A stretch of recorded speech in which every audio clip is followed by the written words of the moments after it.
Shalom, welcome to the Jewish View. My name is Rabbi Nachman Simon with the Chabad House of Delmar, together with my co-host Mark Kronich of Statewide News Service and jbiztechvalley.com. Well, Rabbi, we have a very interesting guest here with us.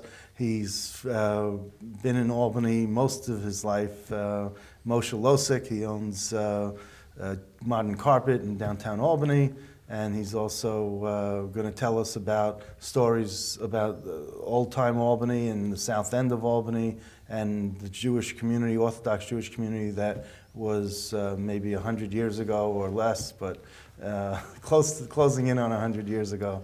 So I just wanted to welcome you. He's not 100 years old. No, he's not. Not yet, but I'm pushing it. So welcome to the Jewish View. Yeah. Thank you very much, Mark, and thank you very much, Rabbi Simon, for inviting me to share some of my memories. I'll try to remember as best I can because 40 years ago I remembered it better. I hope what I have to say is of some interest to you and to the audience, community at Sure, large. everybody loves Jewish history. That's right. Okay. So my history in Albany starts in late December 1938. My family, my father and mother and myself emigrated from Poland, a town called Losice in the southeast of Warsaw. And it was a small town, and I was 5.5 years old when we got here. That was like 77 years ago. We came to Albany because my mother had 4 brothers and their families that lived in Albany. At that time, it was the Gewurtzman brothers, I think. But did you have, obviously 1938 is, people know the basic history, is right before, about a year, literally, but not even less than that, before World War II started. Did you have any semblance of that, or that really wasn't part of No, we didn't. My dad and my mother put in for papers to emigrate to the United States in 1933. It took 5 years. It happened to be when my mother was expecting me, and I was the first child. However, it wasn't so easy to get into the United States. There were quotas.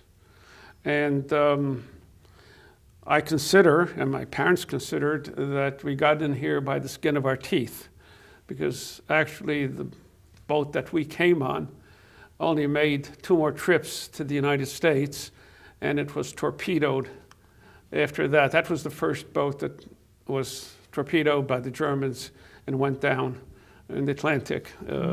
So we got in here. We consider that we got here by the skin of our teeth. It was on a Friday, the 5th day of Hanukkah, that we got here. But let me back off. We had a hard time getting into the United States because my mother's brothers were always inviting us to come to the United States. It'd be more comfortable because Poland, it was a small town. The town didn't have any running water, did not have any electricity. But my father would never consider moving to the United States because in the Talmud they say, "Chein hamokem al yeshveho." Everyone has a very close emotional feeling to their hometown. Mm-hmm. And my father thought that this small town of Losice had the greatest scholars when it comes to Talmudic learning, and the greatest chazonim when it came to cantors, and the greatest poets. It had the greatest of everything. And why would he? It's not only in Poland, but in the universe. And he would never move anywhere, except that in 1933 there were many rules and regulations that the Polish government passed that were directly impacted on the Jewish community. It was the time of the Depression. Times were bad, and Jews did not own land as a whole. They were pritzim. These were the landowners, the wealthy, but they never had money, so the Jews used to work hard, saved money, borrowed money, and loaned it to them. They paid a high interest, and the farmer paid a higher interest. But it was all put in suspended for 3 months and 6 months and 3 years. And my father, who was basically ruined, he and my grandfather and 6 brothers were ruined simply because of the laws that were directed actually at the Jews. You mean financially ruined? Financially ruined on it there. And this was so he said if any government could do this to its citizens, I don't want to be any part of it, and I'm willing to go to the So States. that was the 1933? That was in when- 1933. Okay. But it was 1938, and the papers still had not come through. And coincidentally, my mother's brother, my Uncle Irving Gewurtzman, whose daughter still lives in Albany, it's Adrian Rockwood, Bill Rockwood's wife. Right. She's my first cousin. Uh-huh. He was on his way down to New York on the train. And coincidentally, the senator from New York State was on that train, and he recognized him, and he approached him, and he spoke to him. And he said, listen, we've been trying to get my sister and her family over already for 5 years, and there's been no motion in Washington to get any of the papers. So he took the names and all the information, and like 3 days later, Yeah, the make papers came through. a couple of phone calls and that's so, it. Yeah. And this if was you the wanted- U.S. If this is you can explain another time what hashgacha pratis means, but it Divine was providence. divine providence that we got over just in time, because after the war, of which there were like 4,500 Jews that lived in the town and the surrounding areas, there were only 17 that survived the war. Wow. So there was no reason to believe that if he had been there, that the same thing wouldn't have happened to us as to everyone else. So did you? So this was a United States senator going Yes. to Washington. Yes, Okay, not a state the senator. not a, Yes, yeah, the okay. senator from New York State. And I don't remember. I don't know who was I don't U.S. remember senator, the but I'm name going to of look it it either. up before. But you can look it up. But And then I wanted to ask you. This was the town of Losice. Losice. Losice, Yeah. which is our name also. your name also. Yes, Did you own the town? Or? No, but I suppose if things would have been normal and I would have gone back there to visit, I probably could have been elected mayor because I probably had something like 200 relatives in the town. It's only like 400 or 500 years ago that people took on a family name, the last name. Where otherwise people would be called Lezer Moshe Noyachs.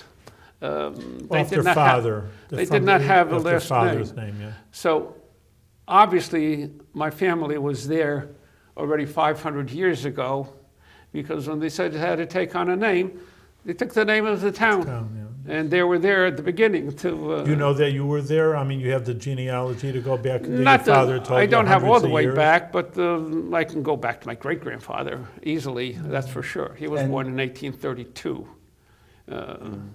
And did you go? And so the pronunciation of your last name changed when you came here. Yeah, But your name I didn't didn't decide change that. That's what spelling they of- called it. That's the way they pronounced it, so that's the way it remained. And the name and your so the name that's in the In town Polish. was your Yes, is your yeah. name, and it wasn't changed. That's No, the way it was. That's good. Wow. Correct.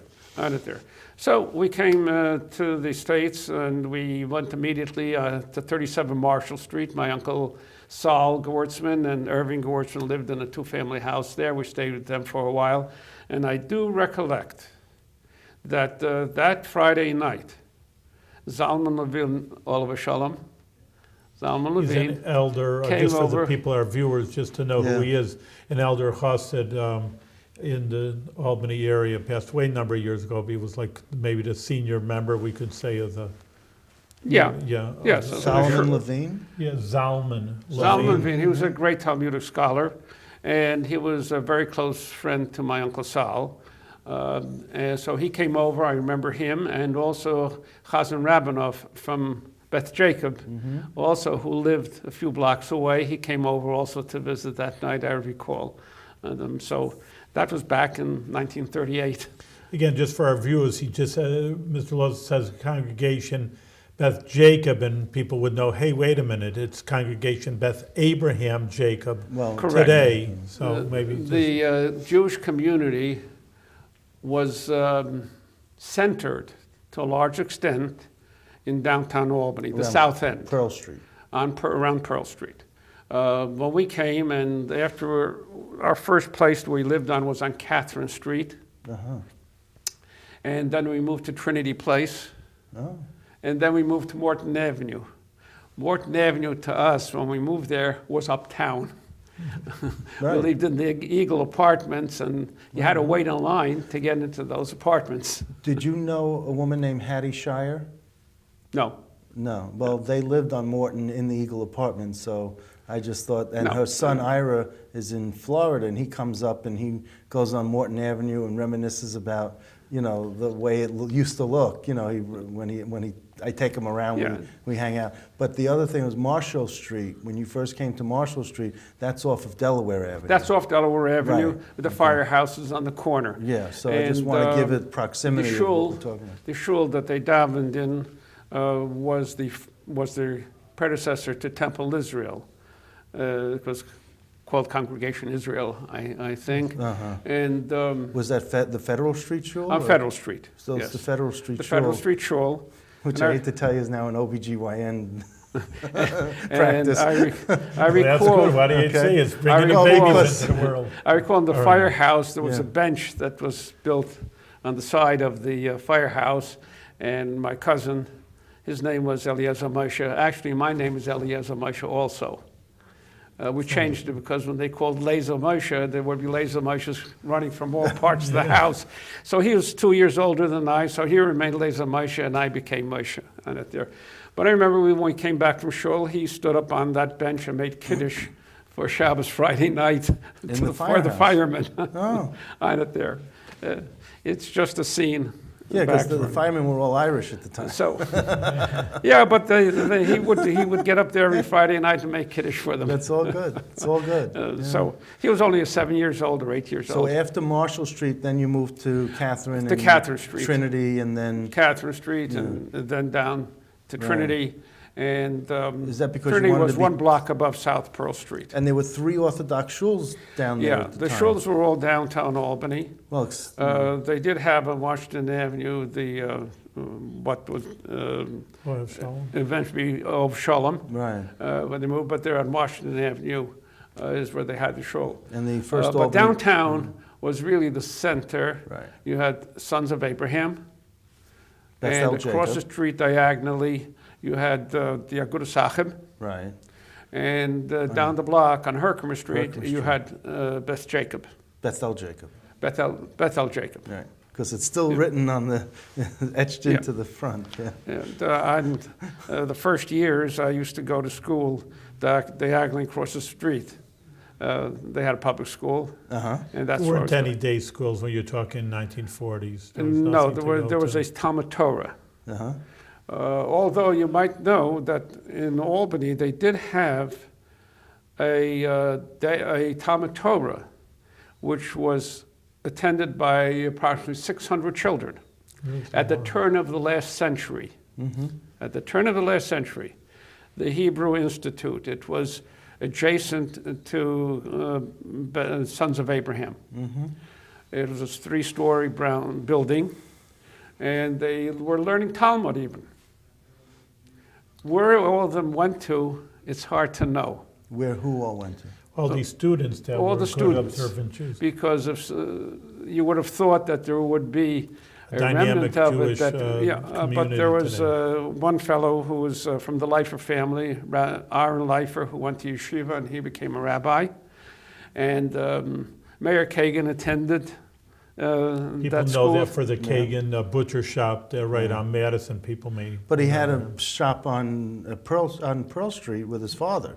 Oh, yeah, Sion they Kagan. they lived on Franklin Street, Yeah. and behind, one block above them was South Pearl Street, and that's where the butcher shop was. Right. On it there. So no one had a car there, they just walked around the corner. And there were 3 butchers on There Pearl were 3 Street, butchers. Yeah. Yes, There and was there was, Hageloo. and there were Golds and Golden Zotz, and there was Mayor Kagan, or Ben Sion Ben Sion Kagan. Kagan, right. Ben Sion Kagan, and Hageloo? which one? Hageloo? Yeah, Okay. he was there, and there were several bakeries, the Capitol Bakery and Zuckerman's Bakery. There was a fish store, Hyman's Fish Store, which I hated to go in because I somehow rather fresh fish was nauseating to me, and I would be going down there once a week. I would be going down the alley. The people will know there's an alley from Trinity Place Right. down to South Pearl Street. I would go down that alley every day either to get rolls, bread, or to the Kagans to get. I was there every day, Yeah. and that's where I lived. I went on South Pearl Street to go to school. Even I remember the name of the policeman, Jack, the policeman who crossed us at the corner there. So Everybody would remember him who lived in the neighborhood. how did you become so fluent in Hebrew and Yiddish, and how was that? How did that come about? English was my second language. Yeah. Because when we were in Poland, the only thing that you spoke was Yiddish, and you spoke Polish when you were dealing with the Polish people, or you were going out to do business with them. But the town was a Jewish town. You would learn Polish later on, you would pick it up. But first, you would only speak Yiddish. So I have an interesting story if you want to hear that. Yeah, we do, sure. We'll run out of time. No, but, we won't. No, it's good. We're good. We're good. when we were on Marshall Street, I went outside, and in the street, the kids from the street were playing stickball. In those days, nobody had bats. They actually had a broomstick Right. and a ball around, a ball, and then they had teams, and they would. Mm-hmm. Well, when I was in Poland, I was kind of large for my age, a little bit larger, and so was my cousin. So our gang, our chevra, that we played all together, we sort of told them where to go, where we're going, when we're coming, what we're doing. So I was accustomed to saying something, and people would pay attention to it.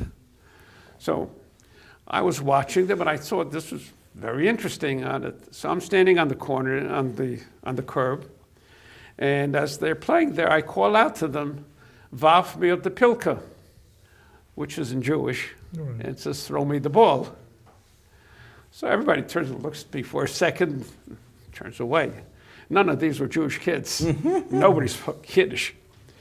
So I was a little bit disappointed, but I called out again, "Vaf mir de pilka," throw me the ball. And they ignored me. Now I was a little bit upset, but I decided I was going to be very generous. I'm going to give them one more chance. And I call out once more, "Vaf mir de pilka," and no one paid any attention to me. So when the kid hit the ball, I ran into the street and grabbed it. Little did I realize that I just ruined the game for them, and I had a dozen kids jumping on top of me. And I ended up with a bloody nose, a bloody lip, and I ran into the house crying, and they were all older than me, and crying to my mother. I said, "Mamalu, Mamalu, can I say anything I want to in Yiddish?" Yeah.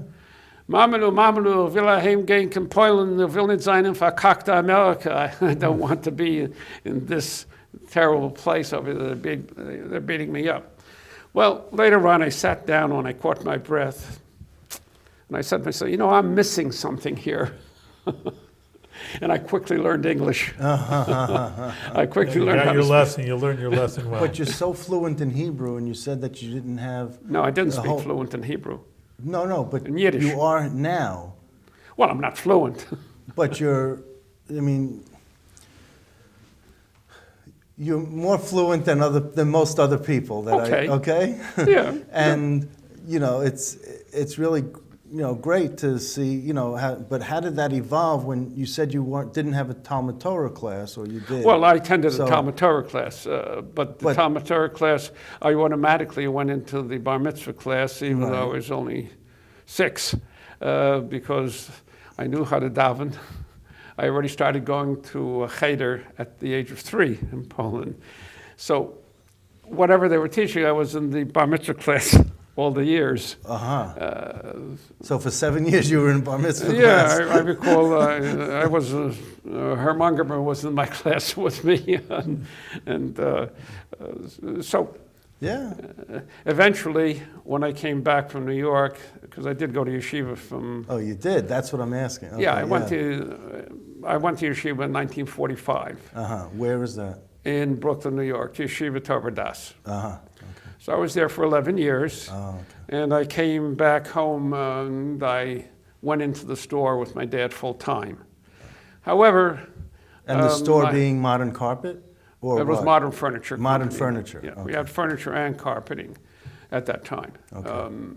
And that was still on Broadway where it is now, or where was no, originally my dad, it was at 245 South Pearl Street. I see. Okay. And then he moved to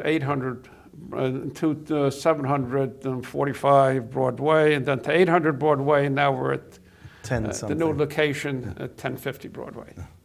So I felt responsible to contribute somewhat, and they were looking for Hebrew teachers, so I did go to teach for probably 3 years in the afternoon. I rushed out of the store to teach in the Talmud Torah Wow. at the Hebrew Institute. Yeah. That's where I was Paula's teacher. Oh, okay. Oh, you were. Okay. Yes. I remember she was a very cute Yes, girl, a little she girl. Still is.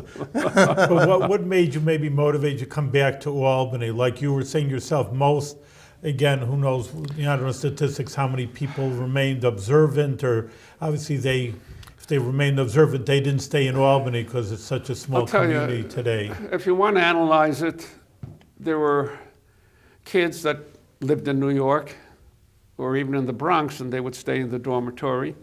But they were New Yorkers, so obviously they basically stayed in New York. There were children that came from the West Coast. When they came to New York, they were disassociated from their hometown already, and they became New Yorkers. When you're in Albany, you're not really that far from New York. They didn't know how to treat me because in the dormitory, they basically became your secondary parents. But they never became, the Rebbe's never became secondary parents to me because they said, he's got so much family in New York, but his family is in Albany. He can go back and forth. And I never lost contact with the city. Also, my dad was in business, and he worked very, very hard.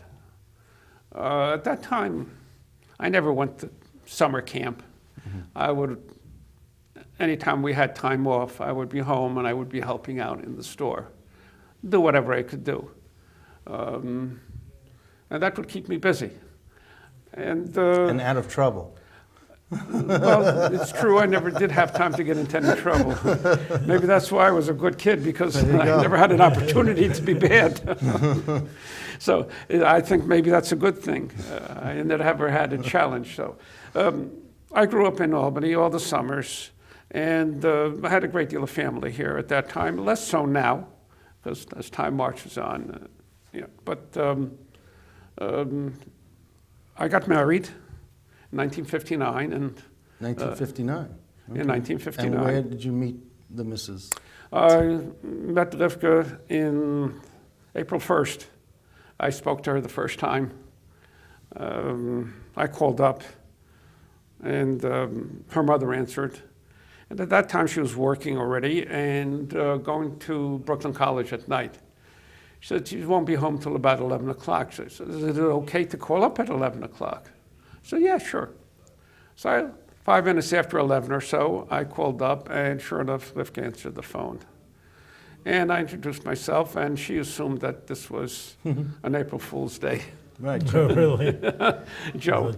It took a while before I convinced her.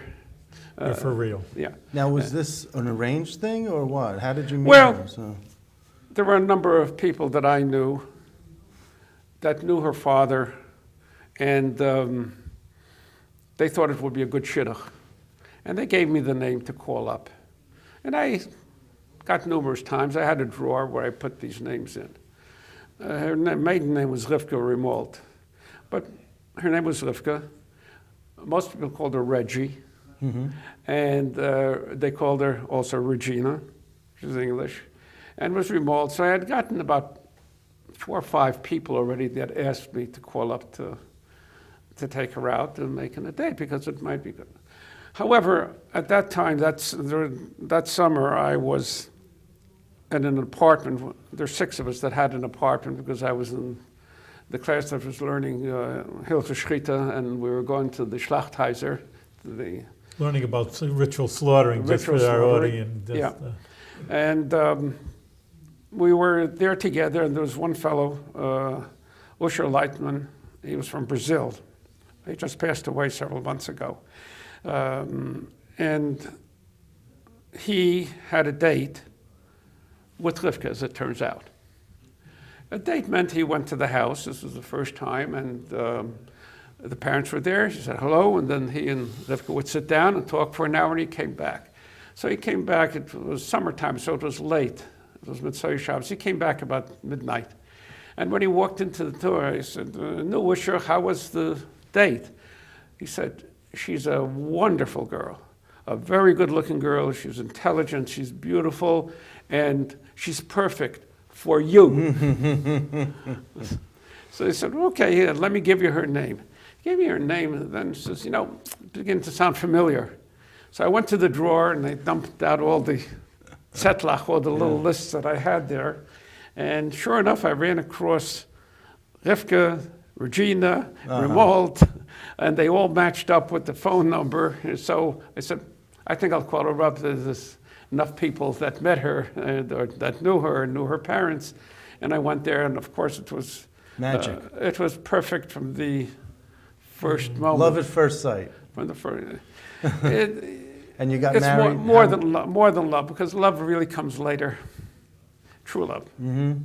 So this was how long between the first time you met her on April 1st to the December. April 1st, we called her December, up, and then we were December married you were December married. 16th.